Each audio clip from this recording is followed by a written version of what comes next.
Ito lang yung video na magpapamulat sa'yo ng mga bagay sa buhay na hindi madalas bigyan ng pansin ng maraming tao. Tapos kung kailan huli na ang lahat, doon lang natin maiisip yung kahalagahan na sana pala noon pa natin ito nalaman at natutunan. Kaya sa video na ito, imumulat kita sa 5 realidad ng buhay na madalas huli na bago pa matutunan ng maraming tao. Ito yung mga bagay na magpapabago sa pananaw mo. Kaya hit the like and subscribe button and help us reach 100k subscribers soon. Let's begin. Time is the most valuable thing you have. Nare-realize mo ba yan? Nare-realize mo ba kung gaano kahalaga ang oras mo? O naririnig mo lang na sinasabi nila pero hindi tumatatak sa ulo mo? Naririnig mo lang na mahalaga daw ang oras mo pero hindi mo nare-realize ng husto kung gaano kabigat ang mga salitang yun hanggang sa huli na ang lahat. Kung kailan tumatanda ka na, saka mo lang unti-unting nauunawaan ang value ng oras. Saka mo lang napapagtanto na ang dami mo palang sinayang na oras noon. At alam mo ang nakakalungkot dyan, once it is gone, you never get it back. Marami sa inyo dito, paglipas ng video na ito, wala rin kayong natutunan. Hindi nyo rin nakuha ang kahalagahan ng oras nyo. This is your life and it's ending 1 minute at a time.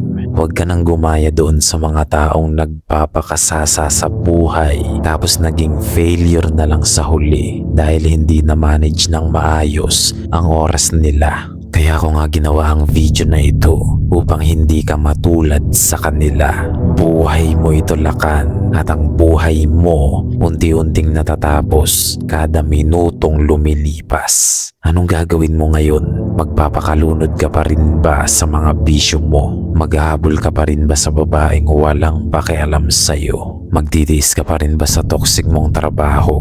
Magpapakabulo ka na lang ba dyan sa corporate? Ano ba yung mga gusto mong gawin bago ka pumanaw? Ano ba yung buhay na gusto mong maranasan bago ka lumisan? Drop your comment dahil mananatili ang comment mo na yan dyan hanggang sa mag-succeed ka o mag-fail sa sinabi mo.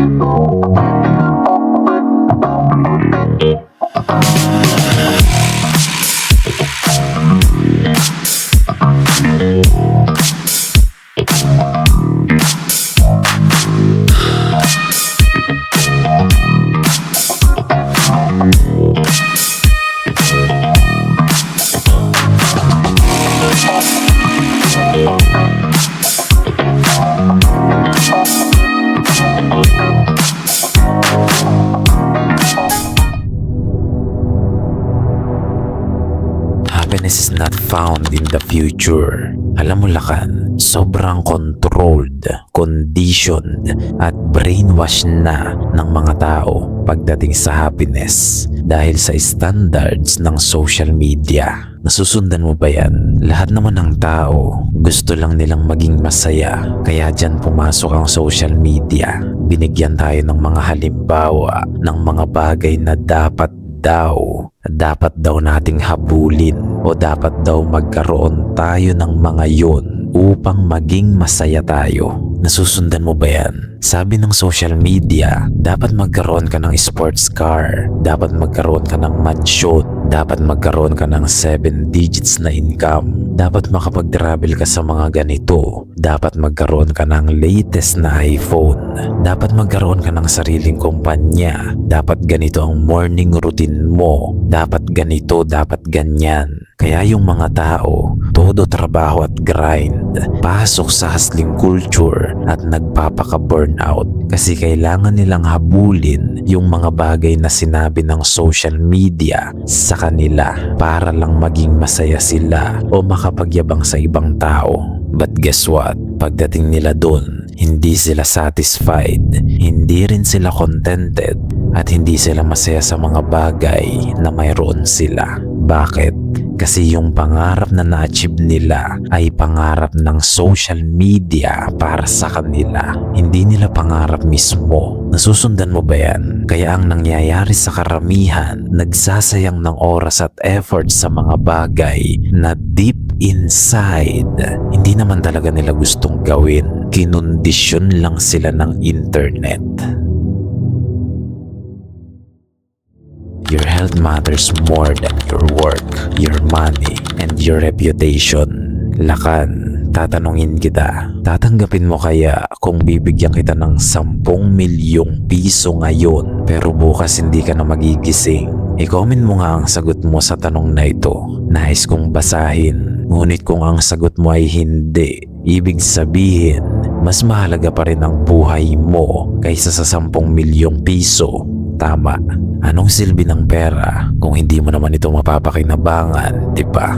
Bakit hindi mo inaalagaan ang kalusugan mo? Puro ka inom, puro ka bisyo, puro ka overtime sa trabaho, tapos wala ka nang pakialam sa kalusugan mo. Nagtatrabaho ka lang ba ngayon para may panggastos ka sa ospital later? Anong silbi ng sakripisyo mo sa trabaho kung mauuwi lang lahat yun sa hospital bills? Sana tinanggap mo na lang yung 10 milyon kahit bukas hindi ka na magising. Kasi ganun din naman ang ginagawa mo ngayon, di ba? May pagkakaiba pa ba yan? Tandaan mo lakan, kapag nabili mo na ang pangarap mong kotse, sinong magdadrive nun kung bedridden ka na? Kapag napatayo mo na ang pangarap mong bahay, hindi mo rin yun matitirahan kung hindi ka na makaalis sa ospital. At kapag nabigay mo na ang buhay na gusto mo para sa pamilya mo, sino nang tatayong ama sa kanila kung wala ka na? Sana ma-realize mo ang mga bagay na yan lakan bago pa mahuli ang lahat. Failure is not the end. It is proof that you're trying. Alam mo lakan ng common ground o pagkakapare-pareho nating lahat. We're all gonna die one day. 100 years from now, lahat ng taong nag-comment sa video na ito, ngayon, wala na.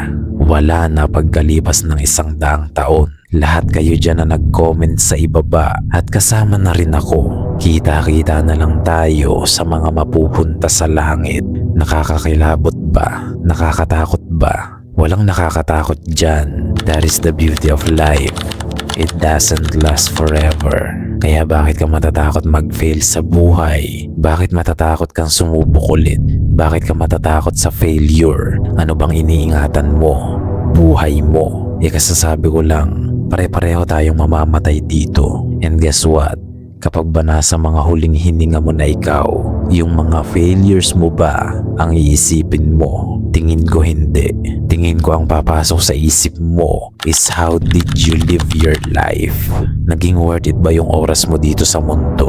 O sobrang dami mong pinagsisisihan? Nagsisisi ka sa mga bagay na hindi mo ginawa kasi natatakot ka. Pero ngayon mo lang na-realize kasi mamamatay ka na. Kaya tatanungin kita, kung bukas mamamatay ka na, mamamatay ka kayang payapa o maraming pinagsisisihan? Babasahin ko ang comment mo. Drop it down. In the end, all that matters is how you live, how you love, and how you made people feel. Nakukuha mo ba ang punto niyan? Ngayon kasi ganito ang nangyayari. Makinig ka. Naging sunod-sunuran na tayo sa sistema ng mga elites. Pansinin mo yung mga desire mo ngayon. Tingin mo, sino ang nagtanim ng mga desire na yan sa'yo? Desire natin na maghabol ng magagarang kotse, magagarang motor, magagarang gamit, magagarang damit, at kung ano-ano pang mga ari-arian o possession na ang totoo, hindi naman natin kailangan talaga. Tapos karamihan sa atin, nasa mga trabahong hate na hate natin, nagtitiis at nagsasakripisyo para lang may pambili tayo ng mga bagay na hindi naman talaga natin kailangan. Nare-realize mo ba yan? Nagsasakripisyo tayo ng malala para sa mga bagay na hindi naman natin kailangan. Sobrang dami mo ng mga ari-arian na hindi mo kailangan. Dagdag lang sa isipin mo. Ang dami mong ganito, hindi mo naman nagagamit lahat pero ginagastusan mo para sa maintenance at pagpapaayos.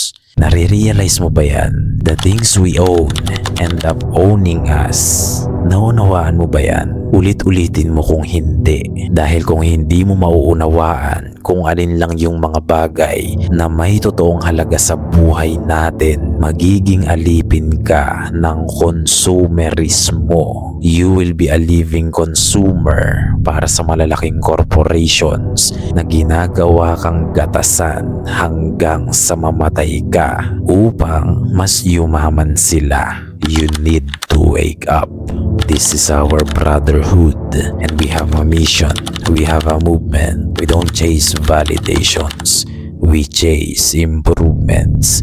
Gayunpaman, marami nga ang makakapakinig, ngunit ilan lang ang makakaunawa. Hanggang sa muli, lakan.